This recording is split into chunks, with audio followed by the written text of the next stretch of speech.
A small town in Ohio spent nearly 20 years receiving anonymous letters. They accused people of affairs. They threatened families. They exposed private secrets. Then one man died. Another man went to prison, but the letters kept coming, even after the man accused of writing them was locked behind bars. So who was actually writing them? Please subscribe, share, like, and turn on notifications for unanswered evidence. It truly does help. In 1976, residents of Circleville, Ohio, began receiving anonymous letters. The writer seemed to know things strangers couldn't possibly know. One of the main targets was Mary Gillespie, a local school bus driver. The letters accused her of having an affair with the school superintendent, Gordon Massey. They warned her to stop. They told her the writer was watching her house and that her children could be involved.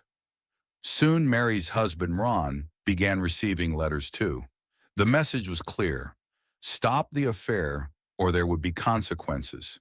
Then, in August 1977, Ron received a phone call. According to his family, he grew angry, grabbed his gun, and drove off. Within the hour, his truck had crashed into a tree. Ron was dead. Authorities ruled it an accident. His family never believed that, and the letters didn't stop.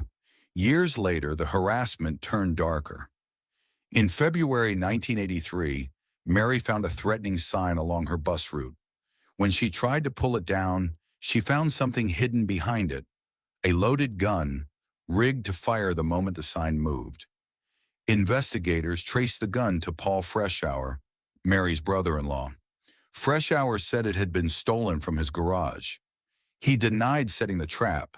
He was convicted of attempted murder and sent to prison, though he was never formally charged with writing the letters themselves. That should have ended the mystery. It didn't. The letters kept coming, even with Freshour behind bars. At one point, prison officials placed him where he had no access to writing materials at all. The letters still arrived, including one addressed directly to Freshour in his cell. If Freshour was the writer, how was he still sending letters from prison? And if he wasn't, who was? The case turned stranger still when Unsolved Mysteries investigated it in the 1990s.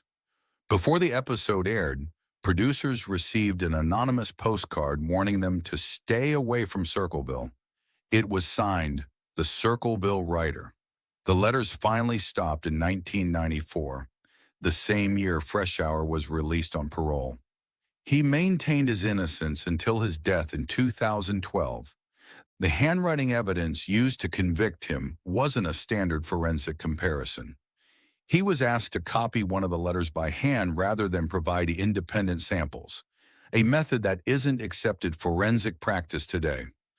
The identity of the Circleville letter writer has never been conclusively established. Some believe it was someone close to Mary. Others believe the letters and the attempted murder involved two different people entirely. But one fact makes this case impossible to dismiss. Someone knew exactly where the people of Circleville lived, who they loved, and how to frighten them.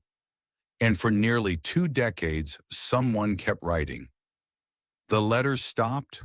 The threats stopped. The question never did. Who was the Circleville letter writer? If this case caught your attention, please like, subscribe, share, and turn on notifications for unanswered evidence so you don't miss the next one. New cases weekly.